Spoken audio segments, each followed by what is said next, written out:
Hello, everyone, and thank you for joining our ABC13 virtual job fair. I'm Nick Notario, and I'm coming to you from my house because I'm working tonight. I'll be anchoring the 9 o'clock news, so I'll be going in a little bit later on. But there are some perks because Syracuse plays at 11. See, I got my Syracuse. I'm a Syracuse grad, so I could be able to watch the basketball game. They're playing Duke. I'm not expecting much, but you never know. We've seen David slay Goliath before, so who knows?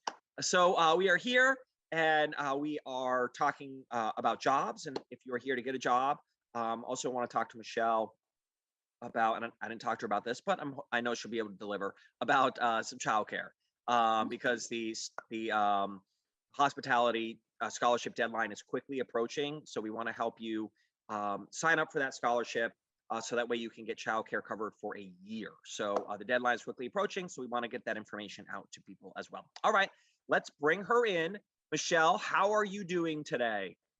Doing really well, Nick. I'm so glad you get to watch the basketball game because it's that time of year where the March Madness and all of these different things that are going on, and it's the vitality, right? We're approaching spring break. We talked about the benefits of having young people do part-time jobs and leading into summer jobs and such, but it's this time of refreshment and renewal. And so in addition to the great job leads that I have today and the information about the Service Industry Recovery Childcare Scholarship, I've also got some tips for people who may be going into a new workplace for the first time. The pandemic is winding down, and so many companies are calling their employees back into the office. And so there may be some people who are starting new jobs who have never met their coworkers in person. So when we have a little bit of time at the very end of the end of the webcast today, I want to share some tips to make sure that people can be successful when they land that new job and can fit in and continue to prosper. So let's, which is crazy to think it's been 2 years. People are now starting to head back, which is fantastic. So we're even seeing changes at work. I know others are as well. I'm sure you guys might be as well. So it's so welcoming, to see faces again and everything. So I know, but it could be daunting. So I'm really looking forward to your advice to give to people. All right, Michelle, I know we always like to talk about the weekly jobs numbers, and I'm excited because tomorrow we'll get even more state job numbers as well. Yeah, exactly. So starting with what we're going to get tomorrow, we're going to get to see the local jobs picture for the greater Houston area. So we will know what happened during the month of January here in the Houston area. The other thing is that we also get revisions for all of 2021. So we get to see a stronger picture of what happened, what our recovery looked like. And that's important because it allows us to have our projections. We get to build our projections over what comes in the future so that when we're talking about careers and career changes for the future, we have a good, strong foundation. So that's coming out tomorrow. We do know that in that January jobs report at the national level, there was some good, strong job growth. So I'm anticipating good things to come out of that. But today we got the claims numbers. So again, this is individuals who are filing for first-time unemployment assistance. And in the week ending March 5th, there were 227,000 new claims, which is an increase of 11,000 claims from the week prior. So it's going back up again, but I'm not really too surprised about this. The big news with this is overall, the initial unemployment claims are trending downward weekly. We are still well below that pre-pandemic level, or if when it inches up, we get right at that pre-pandemic level. But remember, going into the pandemic here in the Houston area, we were at about 3.8, 3.9% unemployment. Anything below 5%, economists will tell you that's what they call full employment. So it's still a good positive sign. And in terms of continuing claims, there are about 1.5 million individuals who are on unemployment for 2 weeks or more. That's an increase, but again, it's a modest increase.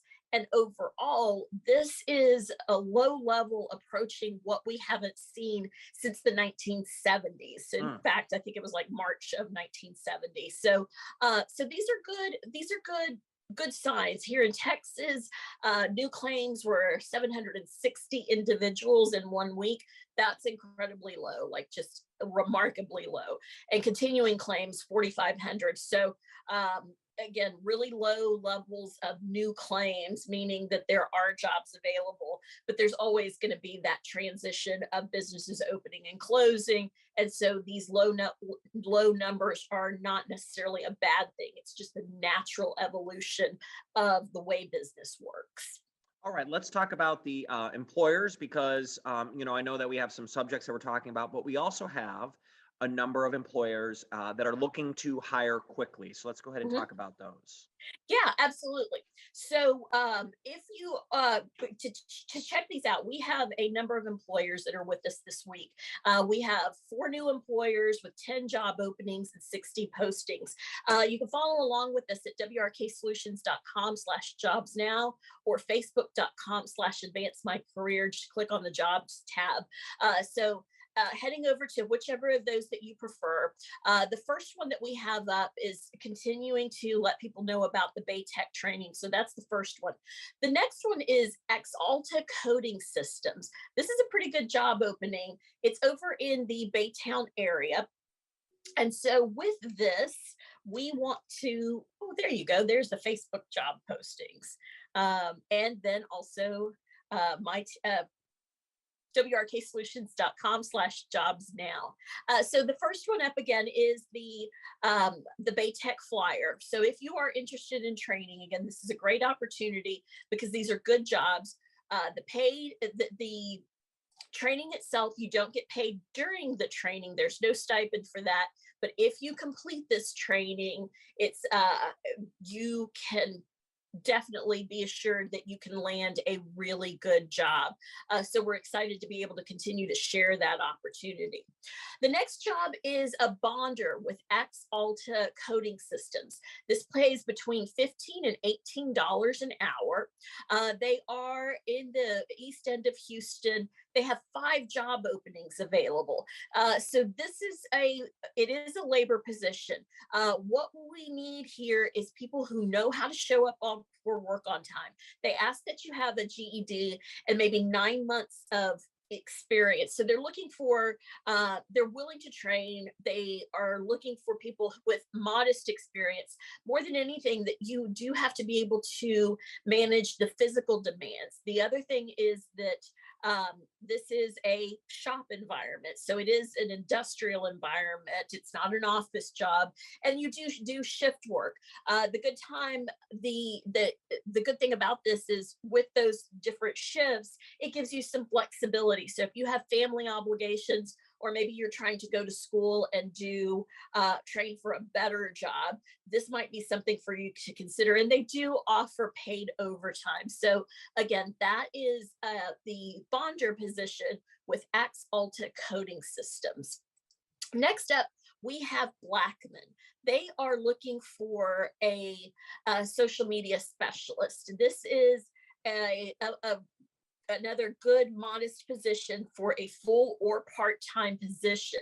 Lots of good flexibility again with this. It pays between $15 and $18 an hour. They are looking for somebody who can do your fundamental marketing materials. So doing some social media postings, doing some flyers, doing some on-site events, to interact with prospective new customers. They ask that you be a high school graduate and have a year of work experience. Again, pays between 15 and 18 an hour. So this is something that if you are just starting out and want to build your portfolio, highly encourage you to take a look at this position. Next, we have a few positions with the Harris County Community Supervision Office. They have 4 positions. That includes the clinical assessment specialist, a counselor, a community supervisor, and a community supervisor officer assistant. So again, starting at the top of that, for the counseling supervisor, this is a position where you will be working, supervising the outpatient counseling program. You'll be working with the ombudsman. You will need to be able to work in a group. You will need to be able to work individually. So you'll be doing some client interactions. This is a really good paying position, pays monthly, just shy of $7,000 a month. Here with this, you do have to have a master's degree or the equivalent of a master's degree with a focus in clinical psychology. And you have to have your LPC, which is a licensed practicing counselor, I believe. And in order to be able to do this work, they want you to have some experience. And so again, this is a service kind of position where you are working with individuals to help them get back on the right track. So that's the counseling supervisor position. There's also a clinical assessment position, and that's the specialist. Still here, you will work closely with the clinical supervisor to conduct a variety of evaluations, including psychological evaluations. This is with individuals who are having run-ins with the legal system. So again, want to be able to have someone who is compassionate, but also has the training to work with individuals with these psychological issues and to do the counseling to, again, make sure that they can get right back on a good track. And be productive and not deal with further incarceration. So here again, here with Harris County is also the counselor, the manager, supervisor manager position, and then the supervisor's assistant position. Next, I'd like to move to Baytown. We have 3 positions in Baytown at a company called Webstaurant. And no, I didn't just have a little stutter there. That's really the name of the position, Webstaurant, or that's the name of the company. They're a supplier. They are a supplier of food service equipment and tools. So imagine that when you go to a restaurant, there's all kinds of equipment that they need in the kitchen, in the front of the house, to do the menus, all of those kinds of things. And so this is the supplier that provides those businesses with the equipment that they need. This particular company is recruiting for quite a few positions. I believe there's a total of 30 open positions. All of them pay upwards of $17 an hour. So if you are interested in either the material handler position, the outbound order packer, or there's one more position that we have for them as well. Again, these are all in an industrial supplier position. You're not working necessarily in the retail. You're not working in a restaurant itself. You are working in the distributor who supplies those materials to those restaurants. So some really good positions, especially if you are out in that Baytown area. They do have some shift work available. So take advantage, check those out. And again, if you're interested in any of these positions, all you have to do is head on over to wrksolutions.com/jobs now. Click on the job that you're interested in. All of these positions we are actively recruiting for right now. These are employers who are telling us we have immediate needs to hire. Once you get to that Jobs Now page, head on over to the right-hand side where you see As Seen on ABC 13. And right under there, these are all of the positions that we're talking about this morning. And if you are interested, all you have to do is click on the job title. That will take you to the complete job description at mytxcareer.com.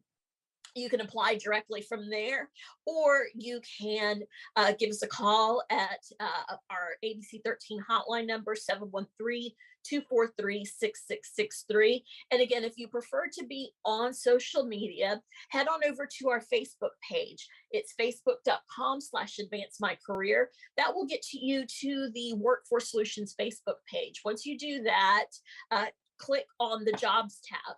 That Jobs tab, again, lists a number of positions that we are looking to fill. And all you have to do there is peruse that top line job description. If any of those are of interest to you, you just click the Apply Now button.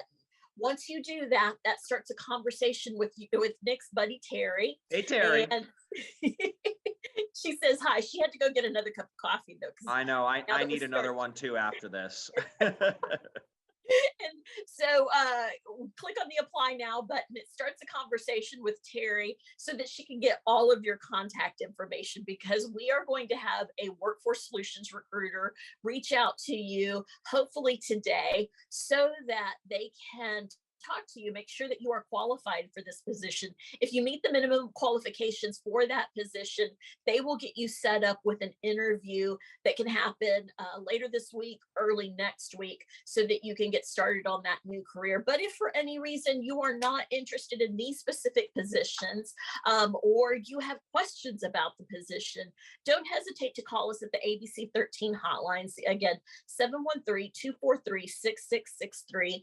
This is the cream of the crop of our career advisors, who are accustomed to handling phone calls from people who need help of any variety. So they are they're very well equipped to help you with job leads, whether it's these jobs that we're talking about today, whether it's helping you find job leads in the area of expertise or in the geography that you want, or even if it's about giving you general job search advice. Like, I have been applying to 50 jobs and I'm not getting the kind of response that I need.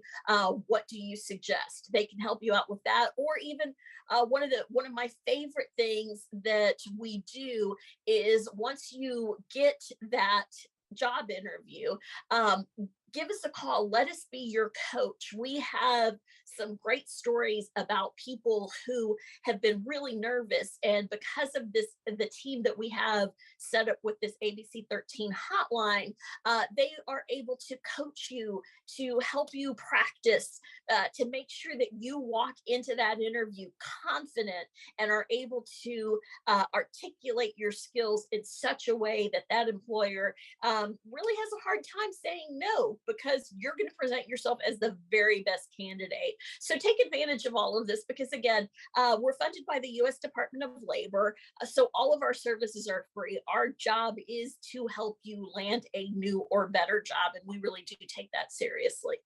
All right, Michelle, I know we touched upon the heading back to the office. I know a lot of people are, as the pandemic has improved here in March. So if someone's heading back into the workplace, maybe it's the first time in 2 years, or maybe they were hired during the pandemic, they've been working at home remotely, they haven't even gone into the office before, what's some advice for success when people return to that in-person work? Absolutely. So here's Michelle's top 5 tips to transition into either a new job or transitioning back into your office. And the first one is to be on time. In fact, if you can be early. This is going to do a couple of things for you. One, it's going to make a positive impression on your bosses and your coworkers, because it's going to demonstrate that eagerness. It's going to demonstrate commitment. It's going to demonstrate responsibility. But also for you, it's going to allow you to be more relaxed, because you are not going to be panicking about being late. You're not going to be panicking about, is anybody going to be seeing me come through the door late? You're not going to be panicking about trying to figure out why you have to explain that you're going to be late for your first meeting. So all of those things. So make it a point to be early, and if not early, at least be on time, so that you can get yourself there, be set up, have that cup of coffee, and start your day with a good, refreshed attitude. second tip is to dress appropriately. And there's no one way that is appropriate. What appropriate means is that it's right for the job, for the work environment that you're going into. For those of us who have been working remotely for some time, I confess I am usually walking around barefoot. So, usually I'm in bare feet, and that can't happen when you're in the office. So make sure that you are dressing appropriately for the job that you're going to. If you have an employee manual, take a look at that, because there's usually some parameters in there. For office environments, oftentimes they will tell you that it's professional dress.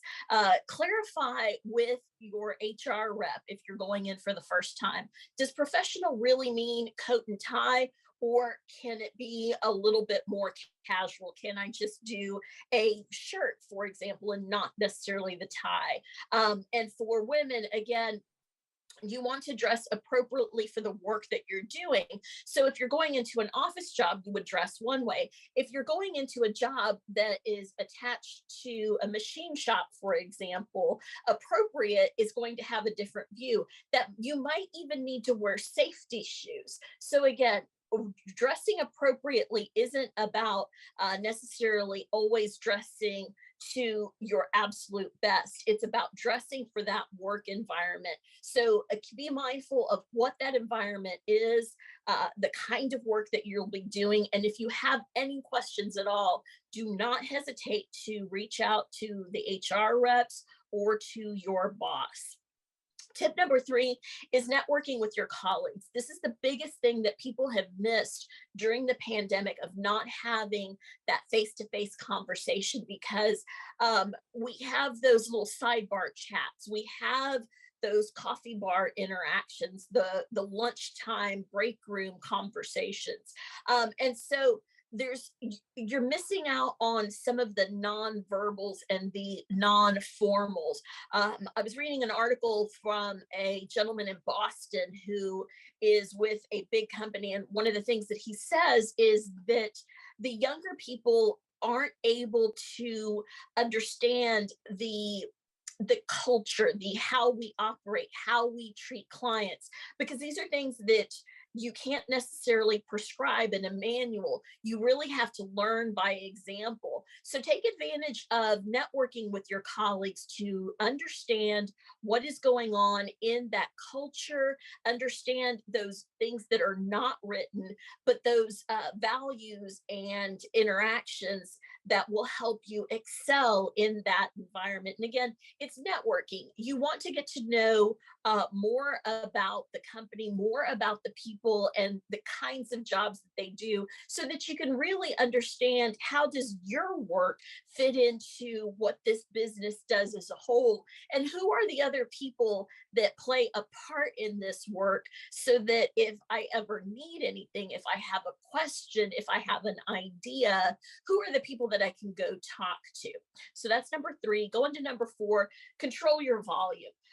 If you have been working remotely and now you're going to be going in, and now you have neighbors, and if you're like me, you have a loud and booming voice. So you have to be mindful of one, putting on your earbuds or a headset or whatever that is, so that the sound that's coming out of your computer isn't disturbing your neighbors. Because again, we've all been separated, we've all been socially distanced for some time, but now going in and being close to other people, we need to be mindful of that, both in terms of the sound that's coming out of our equipment and the sounds that we're producing ourselves.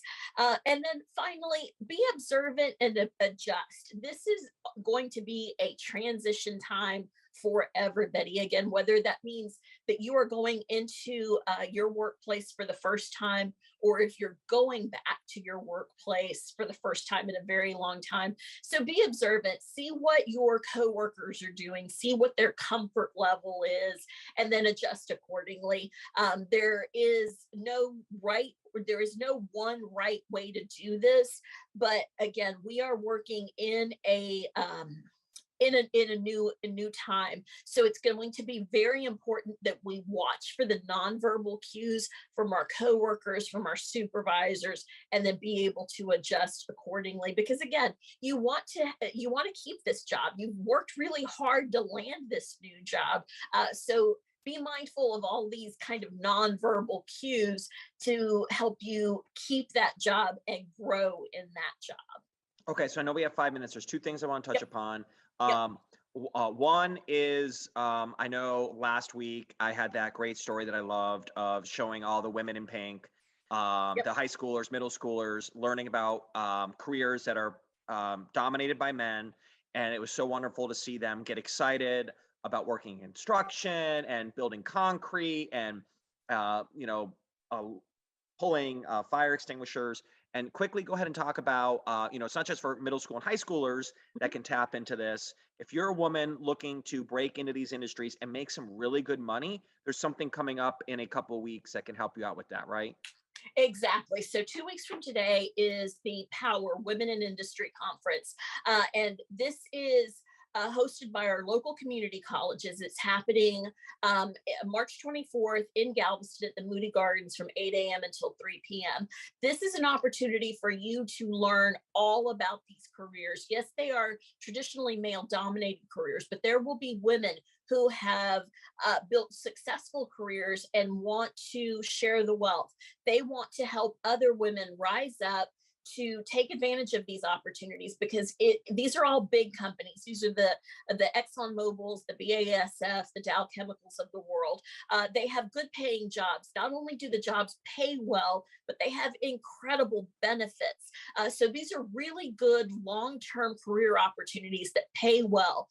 So these companies are actively looking to diversify their workforce. So take advantage of it. It's www.womenindustryconference.com, or give us a call at the hotline. We'll get you all connected for this. You learn all about the careers. You learn firsthand what it's like to work in these male-dominated careers. And you also get to know what steps you need to do in order to land those jobs. So a great opportunity coming up 2 weeks from today.